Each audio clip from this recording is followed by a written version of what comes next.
안녕하십니까. 자, 두 번째 시간입니다. 지난번에 말씀드렸듯이 그 번아웃 현상에 대해서 좀 더 깊이 있게 한번 다뤄보도록 하겠습니다. 역시 기본적으로는 똑같습니다. 저번에 스트레스처럼 한쪽 시서에서 한쪽이 너무 무겁고 한쪽이 너무 가벼워가지고 이 불균형이 이제 결국 이제 번아웃을 만드는 건데, 문제는 이제 무거운 쪽과 가벼운 쪽에 뭐가 들어가냐에 따라서 다양한 그 번아웃 모형이 나오게 됩니다. 자, 첫 번째 시서입니다. 자, 여기에 무거운 쪽에 현재 수행 역할 맡아서 하기로 기대되는 행동들이죠. 마땅히 교사가 됐으면 이런 거 해야 되는 거 아니야? 담임이 됐으면 이런 거 해야 되는 거 아니야? 하고 기대되는 행동들이 쭉 쌓여 있는데, 그걸 이제 역할이라고 하죠. 내가 하기로 되어 있는 역할들이 굉장히 무겁습니다. 그런데 이 역할이 무거운 만큼 보상도 충분히 무거워가지고 균형을 이루면은 보람을 느끼게 되겠죠. 가령 그 월스트리트에서 그 휴가 가서조차도 노트북에다가 이게 헤드셋 끼고 막 일하는 그 딜러들, 그 사람들을 그렇게 워커홀릭으로 만드는 이유는 뭘까요? 저는 그게 바람직하지는 않다고 생각하지만 어쨌든 엄청난 보상. 이거 한번 잘 하면 연봉이 뭐 수십억 원은 기본인 이런 그리고 스탁 옵션 이런 거 하면은 뭐 몇백억도 벌 수 있고 그러잖아요. 근데 그렇게 막 이렇게 일을 하고 나서 그 연봉은 그냥 일반 공무원 수준으로 준다 그러면 누가 그 일 하겠습니까? 그런데 그 일을 벗어날 수 없는 상황이라면 그때부터는 어떻게 될까요? 스트레스죠. 자, 그래서 이 수행 역할에 비해서 보상이 너무 하찮을 때 사람들은 스트레스를 받고 점점 소진되어 가기 시작하는 겁니다. 자, 그러면은 이제 선생님들 생각을 해보지 않을 수가 없죠. 자, 이 보상이 뭘까요? 선생님들의 보상은 무엇일까요? 돈. 글쎄요, 그 많은 돈을 벌기 위해서 교직을 선택한 사람은 없지 않습니까? 기본적으로 그 교사들은 어느 정도 안정적인 생활을 유지할 수 있는 소득, 그 정도에 관심이 있지 돈을 많이 번다에는 큰 느낌이 없다는 얘기죠. 그래서 성과급 이런 것들 때문에 성과급이나 이런 걸 통해서 교사들의 동기를 높이려고 했던 그 정책들은 세계 어느 나라를 막론하고 다 실패했습니다.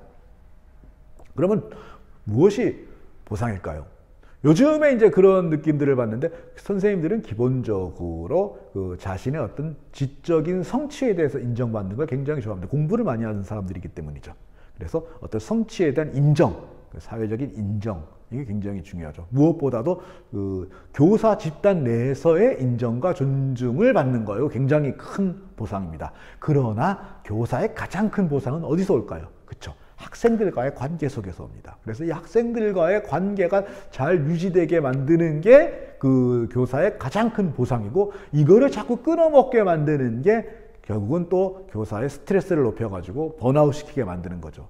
그래서 항상 선생님들을 힘들게 만드는 게 대체로 뭐냐 하면은 학생들을 대상화하게 만드는 거. 예를 들면은 뭐 통계조사해가지고 자료집계로 내라고 하는 거. 이때부터는 학생들이 뭐로 보여요? 숫자로 보이는 거죠. 그 다음에 학교폭력. 자, 학교폭력 사안 한번 걸리면은 담임 선생님은 착한 역할을 해야 되는데 나쁜 역할, 착한 역할 다 이렇게 하게 만들죠. 이런 것들이 이제 기본적으로 선생님과 학생의 관계를 해치는 것들. 이런 것들이 굉장한 그 스트레스의 요인이 되는 겁니다.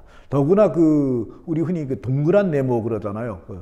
네모난 바퀴를 달아주고 차를 굴려라 그러면 이게 굴러가냐고요. 그래서 이 수행 역할들이 서로 막 부딪혀요. 서로 부딪혀가지고 이 역할을 잘하려면 저 역할을 망쳐야 되고, 저 역할을 잘하려면 이 역할을 망쳐야 돼요. 그러면서 그 보상은 긍정적인 보상은 주지 않고 전부 부정적인 보상만 줘요. 이거 못하면 너 혼난다. 이거 못하면 너 이거 뭐 징계다. 뭐 이런 식으로. 이런 식이면은 그 다음에 차마 그 다음 말을 이어나갈 수가 없는 상황이 된다는 것은 쉽게 짐작할 수 있을 겁니다. 자, 두 번째 모형은 이제 요구 통제 모형이라고 하는 겁니다. 요구 통제 모형. 자, 이것도 역시 시선은 똑같아요. 시선은 똑같은데 그 한쪽에는 이런 걸 저런 걸 해라라고 이제 하는 요구가 점점 늘어납니다. 역할하고는 약간 달라요. 요구가 점점 늘어나요. 좀 더 구체적인 거죠. 그 직무의 목록이 점점 커지는 거죠.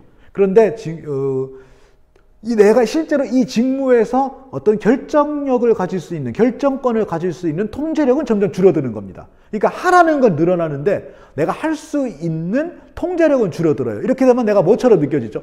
하라고 하는 것들대로 따라 움직이는 로봇처럼 느껴지는 거죠. 사실 이게 갈수록 지금 우리나라 교사들은 이 직무 통제력을 갈수록 잃어간다는 느낌 속에 시달리고 있습니다.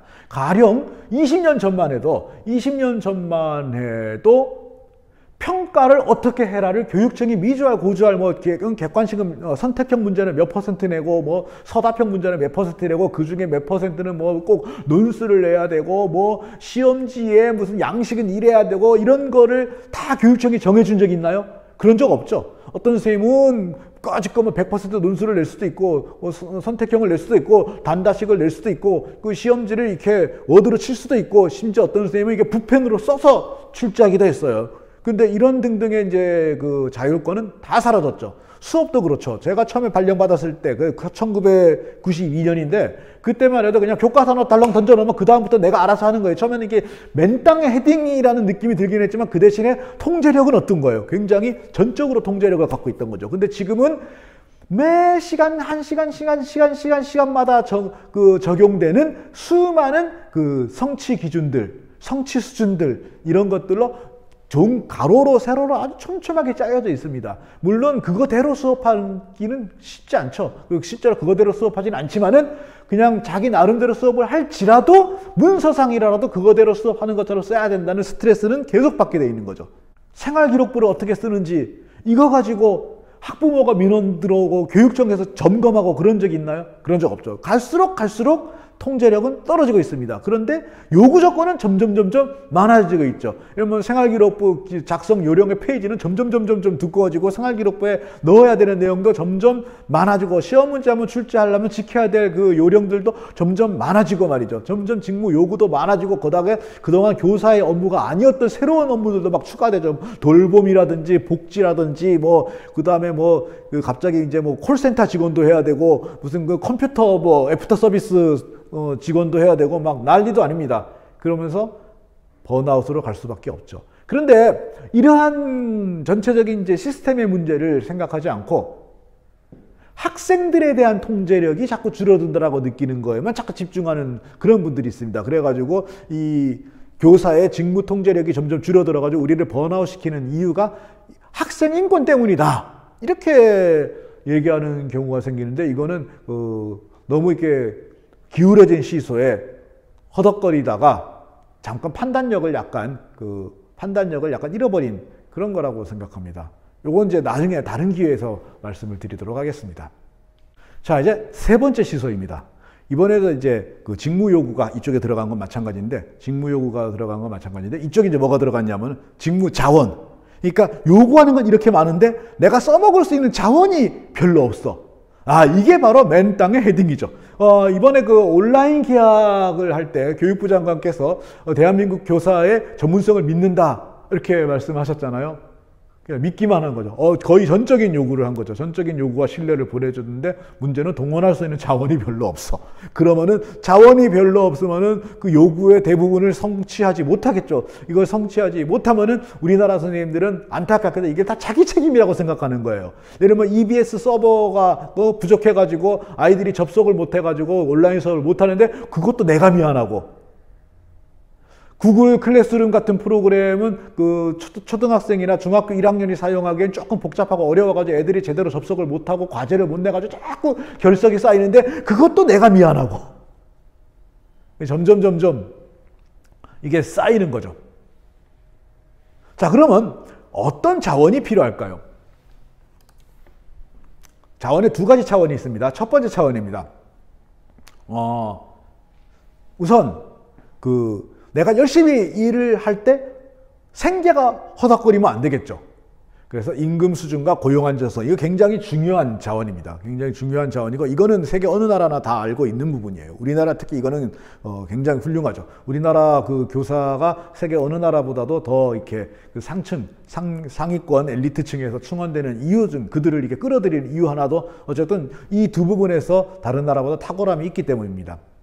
그러나 전문직에게 더 중요한 그 직무 자원은 자율성, 통제 권한, 그 다음에 의사결정에 참여하는 겁니다. 그러니까 이 일을 내가 참여해서 내가 정했다라는 느낌을 주게 만들어 달라는 거죠. 그러면은 없던 힘도 생깁니다. 이 부분에서 이제 우리나라 선생님들이 점점 소진되어 간다는 걸 느낄 수밖에 없는 게 지금의 조건인 거죠. 그다음 두 번째 차원입니다. 이거는 이제 이게 아까 이제 얘기한 맨 땅에 헤딩할 때 나오는 거죠. 기술적인 부분입니다. 기술적인 부분인데 우선 첫째는 다양한 기술이 제공이 되어야겠다. 내가 뭘 하려면 뭘 줘야 될 거 아니에요. 그죠? 도구도 있어야 되고, 기술도 있어야 되고, 내가 그 기술을 익힐 수 있는 기회와 시간도 줘야 됩니다. 만약에 온라인 수업을 하라 그러면서 온라인 수업에 필요한 동영상 편집이라든지 여러 가지 구글 클래스룸 등등 파워포인트 만들기 이런 것들을 그냥 네 돈 내고 네 책 사가지고 네 알아서 학원 다녀서 배우세요. 이러면은 말도 안 되는 거죠. 그나마 이 부분에서는 그래도 좀 지원이 있었던 것 같습니다. 그 다음에 두 번째, 상사의 지원. 이게 참, 우리나라에 이게 과연 이게 충분한지는 잘 모르겠습니다. 때때로 교장선생님이나 교감선생님의 따뜻한 말 한마디가 세상 무엇보다도 좋은 자원이 될 수가 있는 겁니다. 도와달라고까지는 말 안 하겠어요. 원래 여기 상사의 지원이라 그러면 도와주는 건데, 그러니까 뭔가를 이게 하고 있는데 가다 보면은 걸림돌이 이렇게 막 나와요. 걸림돌이 나오는데 내가 이거 어떡하지 하는데 걸림돌이 쓱쓱 치워져. 누가 치우는지도 모르게. 이게 최고의 관리자인 거죠. 그 다음에 훌륭한 관리자는 이렇게 돌이 있는데 저 돌이 성가시죠? 라고 물어보는. 그래서 네, 치워드릴게요 하면 그 다음에 좋은 사람이죠. 세 번째로 좋은 훌륭한 관리자는 그 앞에 돌이 있으니까 조심하세요. 네 번째로 훌륭한 관리자는 돌을 훌륭하게 잘 피하셨네요. 최악의 관리자는 그 돌 안 치워요? 자, 제가 여기 말씀드리지 않겠습니다. 선생님들이 스스로 판단해 보세요. 우리는 어떤 경험을 더 많이 하고 있는가. 그 다음에 이제 성과에 대한 피드백.